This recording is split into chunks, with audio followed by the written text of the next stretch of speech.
effectively we've got 2 monohull starts still to come, and it's IRC 1 about to get their 1 minute hooter.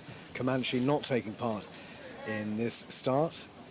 Big black mainsail and the black and red hull with the feather on the side.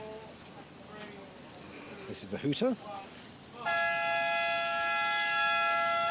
1 minute to go, the final countdown, and in these final seconds, Ian, are you guys, super cool, or are you getting the adrenaline a little bit now? No, I can feel the adrenaline from here. It's already, I mean, it has been a very, very tricky day for all the starters, and just trying to balance that desire to get off the line, but the penalty of being over the line is just so large today with the adverse tide on the way back to the line. So yeah, the adrenaline will really be flowing, and yeah, I know it's not a classic Fastnet start, but it will be one that we will all remember for sure. Well, and really big decisions being made here in these light airs. Actually, it's some of these smaller masts leading them in here, Matt. Yes, they are indeed, and we're right alongside Baraka, which is a 40-footer, another Grand Prix 40-footer, Dutch sail number 40010, and they're just lining themselves up. They've got just about coming up for their start right now. That's it. Bien Voile, all clear, says the race officer. Swiss 22 Bien Voile have had a good start there. Actually, Baraka and Antix, who are no strangers to each other, often racing against each other, separated by about 100 metres at the moment, but both of them made a very nice start indeed. And the other boat that made a very nice start is the Dutch boat that I keep forgetting its name. It's got a blue hull and a black mainsail and a lighter looking headsail. They were doing very well. They've been racing all through Cowsweek. Coin, or Cohen. That's it. And they have been doing incredibly well in Cowsweek and making some lovely starts and first legs, and they did the same here. Yeah, Came they off just the line with plenty of speed. Yeah, they've just gone past the inner distance mark there. The Swiss yacht 22 Bien Voile just a bit further up from them. That's good to see some of the smaller boats in this class showing the bigger ones how to do it. USA 1253 is actually the Irish yacht I was mentioning earlier on. Antix. Antix. Yeah, Anthony O'Leary's Antix, and yes, they got another very good start indeed, and just seemed to get an extra puff of breeze and a bit of a slingshot as they came off that end of the line. Up at the weather end of the line, Teasing Machine's doing particularly well. She's just a weather of Baraka. Yeah, Baraka with its yellow and green graphics on the hull.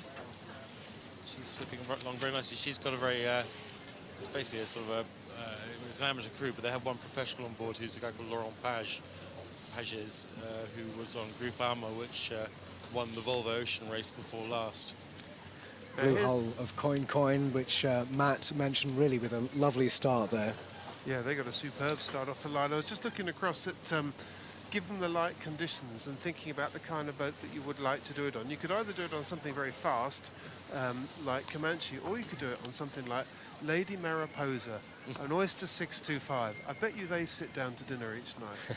Teasing Machine with a good start there, and really a demonstration of the international nature of the Rolex Fastnet race. We've got a Dutch yacht, and then a Swiss yacht, and then an American yacht with an Irish crew, and then a French boat, Teasing Machine, leading them away there in IRC 3. Really fantastic to see. The red hull of Antix there, and heading out to the Fastnet Rock, and a good breeze now, so it's not quite the stately progression that it was earlier on.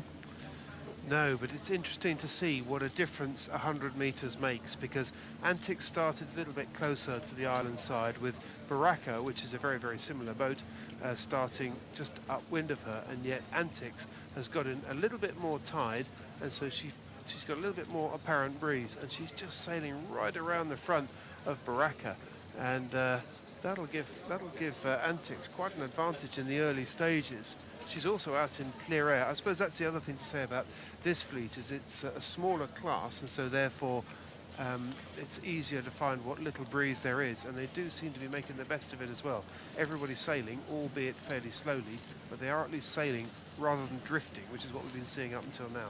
Antix with their red jerseys and red t-shirts, and just thinking and talking to each other right now. When are we going to go? When are we going to go? But at the moment, just staying there as they head on in towards the Isle of Wight.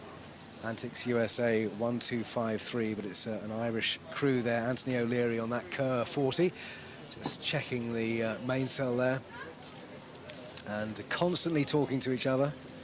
When do we go? When do we go? When would you go, Ian?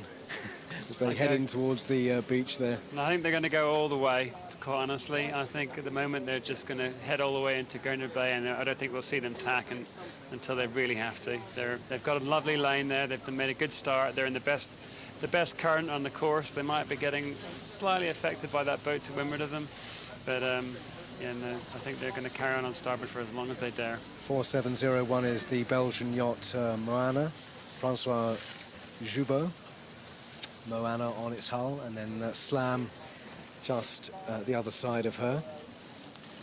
In the middle of all these Class 1 boats, there's also some smaller ones which we were talking about earlier, which crossed the line. They were over early and got called back, and they had to struggle back to the line. And I'm just seeing up on the mainland end of the line Jerry Trontezo's boat, which has finally started properly, I hope.